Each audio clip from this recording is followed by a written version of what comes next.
Hello and welcome. Now, £100 is often not a lot of money when it comes to performance PC components, but for a lot of people getting the most performance for the least amount of money, it's an important factor when choosing components for a build. So with that in mind, and as we enter into 2017, we're going to take a look at 5 graphics cards that the cost-conscious gamer should perhaps take a look at, all for under the £100 price bracket. The criteria is that they want it to perform well in HD, that's 1920 by 1080 resolution, at medium to high settings, and we're going to be targeting 60 FPS. Now, please be aware that this list is specific to UK prices. If you're in the States, the prices on newer GPUs are different and it would introduce a few curveballs into this mix. But stay tuned, as at the very least you're going to see what us gamers here in the UK have to contend with when it comes to PC component inflation. To compare these cards, we're going to be using a relative performance index. This means that the card at number 5 is going to be given a performance rating of 100, and then we're going to be able to see how the cards that follow it deviate from that value.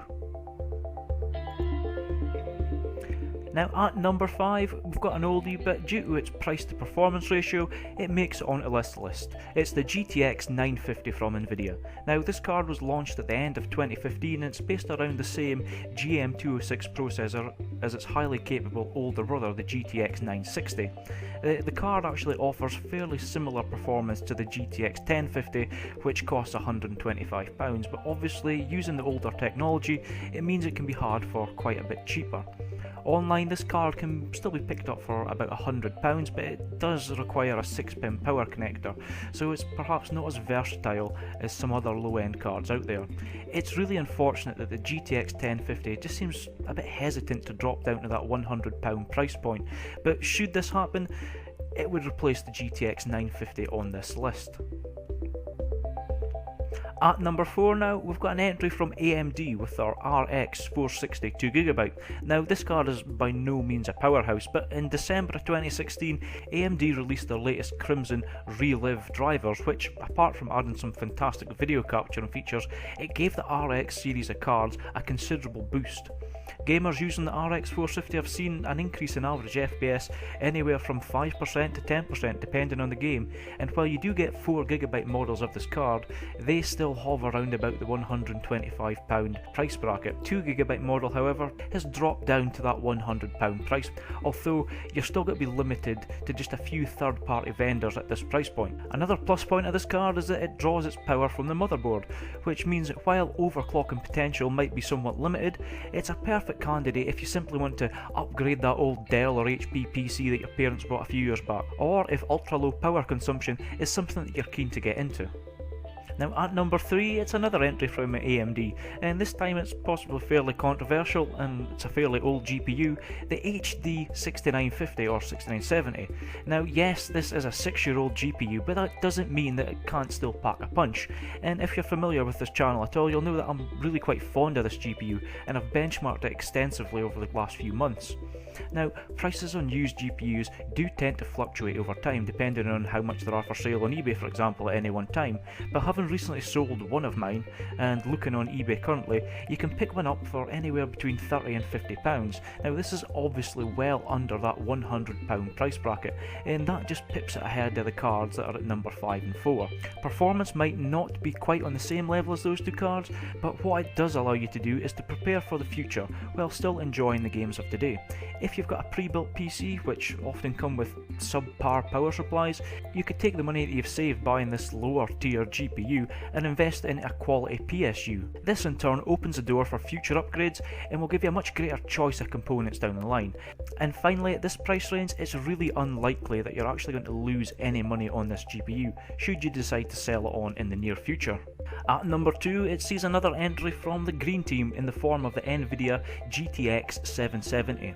Now, Nvidia cards often retail for much higher than their equivalent AMD counterparts, but sometimes little gems like the GTX 770 do find their place in these lower tier price brackets. This card can be had for about £80 to £100 depending on which manufacturer you choose, and having recently bought one, I've been really impressed with the performance, as can be seen in my initial benchmarks on this channel. It offers higher in-game performance than either the RX 460 or Nvidia's GTX 1050, and often even matches the performance of the much more costly GTX 1050 Ti. The downside is that the GTX 770 is quite power hungry, with most cards requiring both an 8 and a 6-pin power connector, and in some like my MSI variant it requires two 8-pin power connectors. But if you've got the power supply capable of keeping the GTX fed, the build quality is really high, it doesn't actually look out of place in a larger gaming rig, the performance is good, and it undercuts the latest generation of low-end GPUs by up to 20%. Now for the number one choice on this list. Now it's a card that it would be fair to say that I've covered extensively on this channel.